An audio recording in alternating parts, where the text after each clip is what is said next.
Hi friends, welcome back to my channel. நம்ம இன்றைக்கி இந்த வீடியோவில் எதை பற்றி பார்க்க போகிறோன்னு பார்த்தீங்கன்னா, திருக்க மீன் குழம்பு எப்படி வைக்கிறது அப்படின்றத தான் வீடியோவில் பார்க்க போகிறோம். வாங்க வீடியோக்குள்ளே போகலாம்.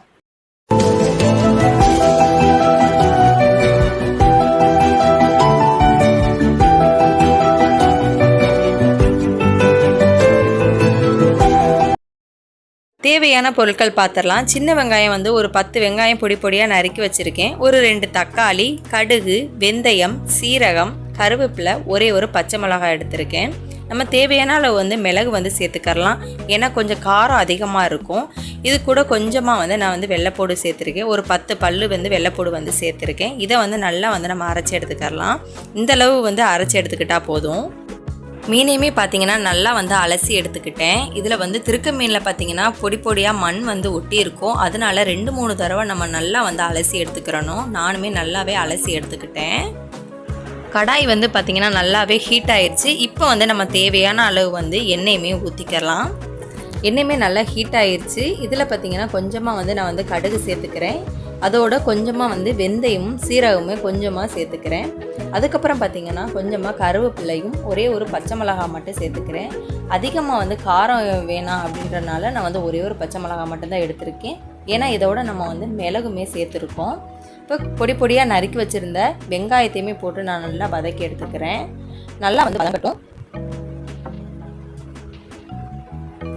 வெங்காயமே நமக்கு நல்லா வதங்கிருச்சு. நான் நறுக்கி வச்சுருந்த தக்காளியுமே இதோட சேர்த்துக்கிறேன். இதையுமே நல்லா நான் வதக்கி விட்டுக்கிறேன்.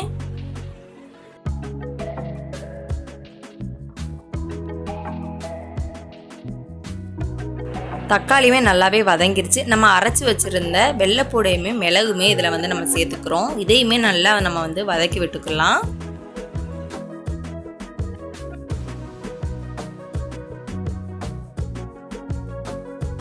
நம்ம வீட்டில் அரைச்சி எடுத்த மசாலா பொடி தான் நான் எடுத்திருக்கேன். இதை இந்த எண்ணெயிலே போட்டு நல்லா வதக்கிக்கிறேன்.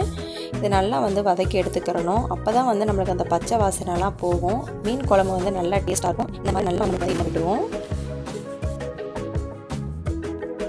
நல்லாவே நம்மளுக்கு கொதிக்க ஆரம்பிச்சு. இதுக்கப்புறம் எலும்பச்சை பழம் அளவுக்கு நான் கொஞ்சமாக புளி ஊற போட்டிருந்தேன். அதை இப்போ நல்லா கரைச்சி எடுத்துக்கிறேன். அதை இப்போ நான் அந்த மசாலையில் ஊற்றிக்கிறேன். இப்போ பார்த்திங்கன்னா குழம்பு நம்மளுக்கு நல்லாவே கொதிக்க ஆரம்பிச்சிருச்சு. நான் கொஞ்சமாக தேங்காய் பால் எடுத்து வச்சுருக்கேன். மீன் குழம்புக்கு எப்பயுமே தேங்காய் பால் தான் ஊற்றுவேன். இப்போ தேங்காய் பால் ஊற்றிட்டேன். இதை மூடி போட்டு கொஞ்சமாக உப்புமே போட்டு வச்சுட்டேன்.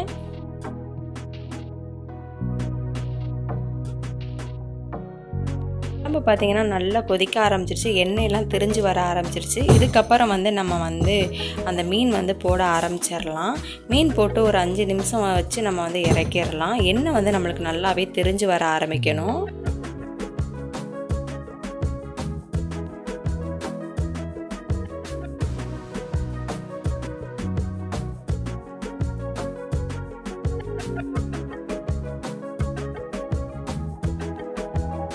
மீன் வெந்துருச்சு. நம்ம இதுக்கப்புறம் கேஸ் ஆஃப் பண்ணிடலாம்.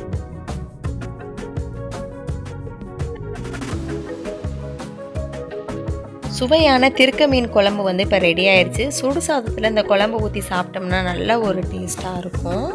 இது மீன் துண்டு பார்த்தீங்கன்னா எப்படி இருக்குன்னா கறி துண்டு மாதிரி தான் டேஸ்ட் அப்படியே இருக்கும் நமக்கு.